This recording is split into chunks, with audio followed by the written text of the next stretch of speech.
ഫ്ലൈറ്റിൽ നിസ്കരിക്കാൻ പറ്റൂല എന്നാണ് പലരുടെയും ധാരണ. അവിടെ മുസല്ലൊന്നും വിരിച്ചിട്ടൊന്നുമില്ല. പക്ഷേ നിങ്ങൾ ഫിഖ് പഠിക്കണം, ഉലമാക്കളോട് ചോദിക്കണം. അപ്പൊ നമ്മൾ എന്താ ചെയ്യേണ്ടത്?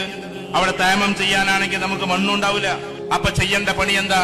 നമ്മുടെ മുമ്പിലുള്ള സീറ്റിൽ ഉറക്കടിക്കൊന്നും വേണ്ട, ആ മനുഷ്യൻ അറിയും കൂടി വേണ്ട. മെല്ലെ ഒരു അടിയടിക്കുക, എന്നിട്ട് മുഖം തടവുക, എന്നിട്ട് നീയത്ത് വെക്കേണ്ടത് എന്താ? തയമ്മത്തിന്റെ നീയത്താൻ.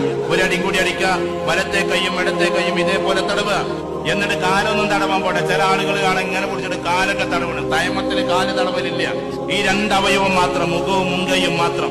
എന്നിട്ട് അവിടെ ഇരുന്നോണ്ട്, ഈ ആൾക്ക് ശല്യമൊന്നും വരാതെ ഇരുന്നോണ്ട് ഉറക്ക ഫാത്തിയോദണ്ട, ഉറക്കതാക്കണ്ട, മെല്ലെ ചൊല്ലിക്കൊണ്ട് നിങ്ങൾ നിസ്കരിച്ചോ.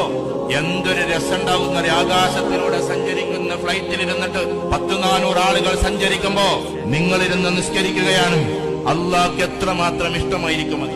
വായുലോകത്തിലൂടെ പോകുന്ന ഫ്ലൈറ്റിൽ ഇരുന്നിട്ട് പ്രാർത്ഥിക്കുന്ന നിങ്ങളെ ജഗനിയന്താവായ തമ്പുരാൻ എത്രമാത്രം സന്തോഷത്തോടെ ഇരിക്കുന്നു.